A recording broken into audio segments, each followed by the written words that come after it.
What's going on, everybody? This is dkdynamite, and tonight we're going to be talking about the early download for Season 3, new in-game updates, plus the upcoming event, which just got teased. Definitely stay tuned.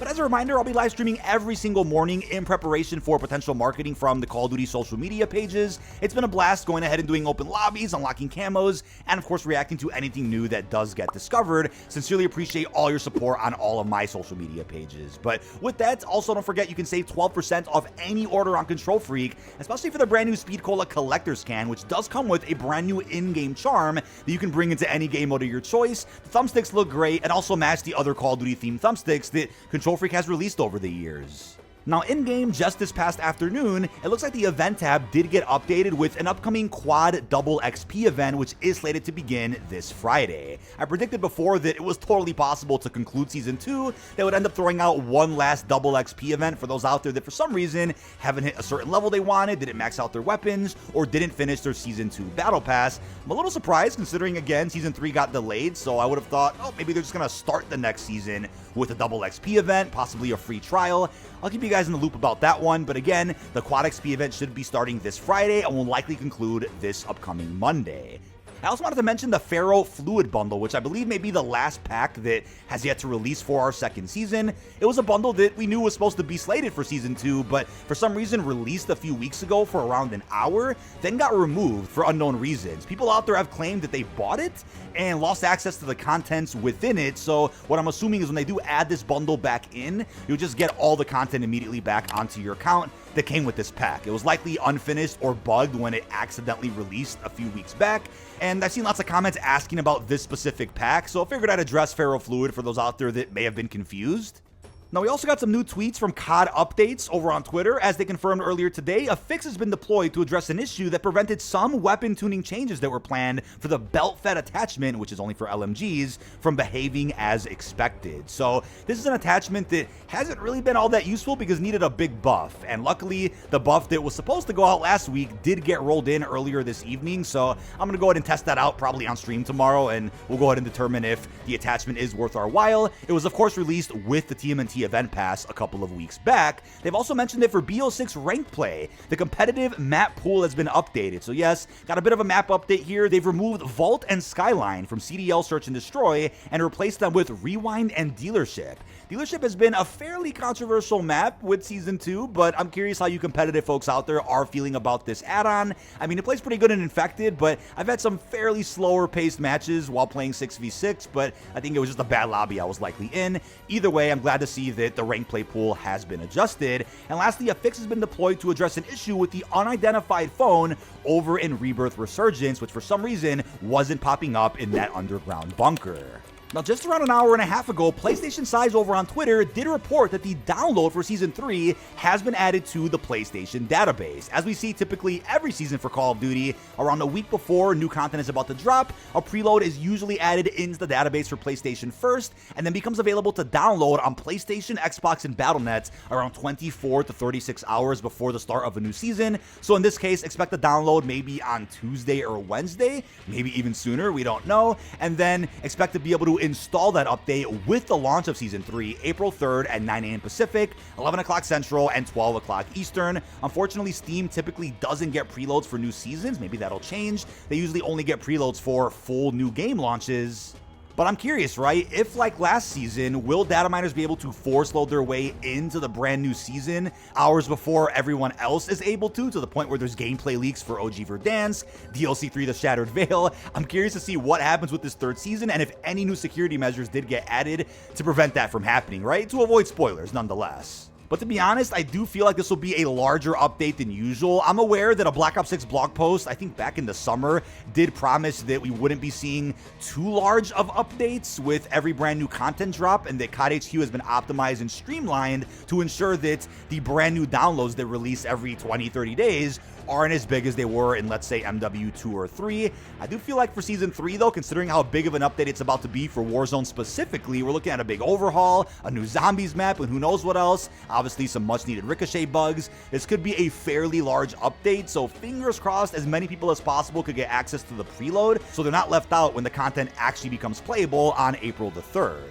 Now, something to take away from this new preload, though, is that usually what happens, at least with every season that I can remember of Call of Duty, is you end up getting Keyart for the base game that actually reflects what the new icon looks like when you boot up, and you'll also get separate Warzone Keyart, right? This is a bit of a random observation that many of you guys may not have cared about, but I will point out that around a few days ago, they released the official Warzone Season 3 Keyart, so we were all expecting maybe tomorrow or later this week, we'd also get the base game Keyart, which will likely emphasize Hudson, maybe Mace, Domino, maybe even Stone, which you can see in the distance of the Warzone Keyart. I believe the classic skin from Cold War is going to be making its way back, either in the new Battle Pass or through a separate bundle. We're just not sure, but it looks like we're not going to be seeing a separate piece of Keyart for Black Ops 6 Season 3, and since it is a bit of a Modern Warfare takeover type season, this will be the icon you see when you boot up Black Ops 6 starting next week. But over on the Call of Duty website, a brand new teaser was added regarding an upcoming challenge event that they're calling the Return to Verdansk. Funny enough, I just made a video talking about this topic around, I want to say a week and a half ago, because there was a leak out there that suggests Verdansk tokens would be added in Season 3. Not sure how we'd collect them. Is it a community-wide event? Is it a personal event? We're not sure what the rewards would even be, but rumors have it, at least from data miners, that there could be map updates that get released throughout the season as we complete certain parts of an event, probably similar to Rebirth Reinforced that we saw during Vanguard's life cycle, right? As the community hit certain milestones, different new features got added onto Rebirth. That might be the case again this time around. According to the Ghost of Hope, he bets they unlock the train station interior and stadium interior through Season 3 with whatever this event is. Instead of waiting many seasons to see Verdansk evolve a little bit more, or I should say evolve with features that we already saw in the original Warzone, they might get all that out the way inside of our third season through this challenge event of some sort.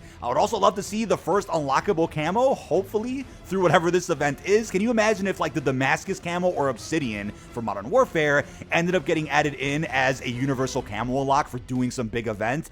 That would obviously break the internet. So hopefully, and just hopefully, event rewards drastically include starting with Season 3.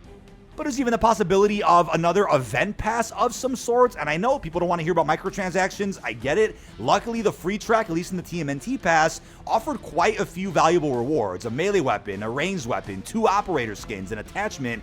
Hopefully something like that does get added where, again, the free track offers the most valuable rewards without having to worry about spending a penny. So we'll see if maybe there's an event pass for one of the leaked Modern Warfare operators that's coming back, or maybe an event pass tied to a potential crossover later in the season itself.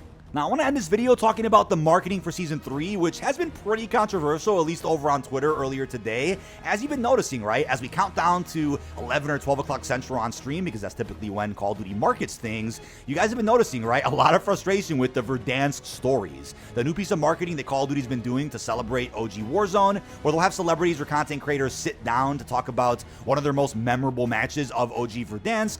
And people out there got frustrated with how scripted they sounded and the fact that we're unfortunately not really getting any more zombies marketing and probably won't until the blog post and roadmap release, which could be tomorrow, Wednesday, because Wednesday's typically an important one for marketing, or an exact week before launch this Thursday.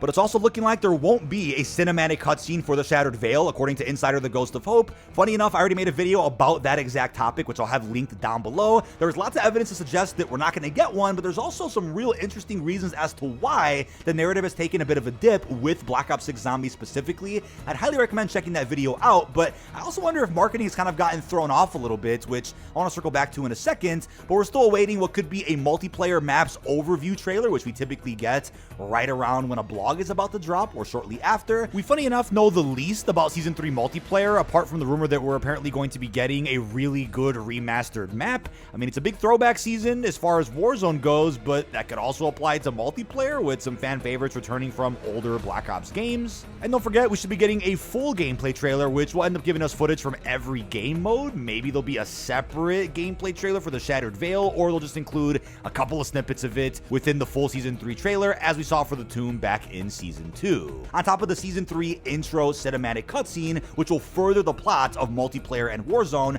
likely providing us with a flashback to 1989 with Jason Hudson himself. But a new article was published just this afternoon from Insider Gaming claiming that at least 3 major publishers are ready to delay their games just to avoid GTA 6. I wonder if COD is one of them, but the reason I'm bringing that up is because there are new rumors that apparently a trailer for GTA 6 is going to be releasing as of this week. I wonder how that would throw off or affect marketing in any way for Season 3. Maybe it won't, but that'll be crazy if this week we get insane amounts of info for not just Call of Duty, but even the next Grand Theft Auto. But that is about it. This has been dkdynamite. Leave our thoughts down below in the comment section. What are your thoughts on the brand new preload which just got found for Season 3? How are you feeling about the brand new in-game updates and everything else we discussed? Really hope you've enjoyed, and peace out, everybody.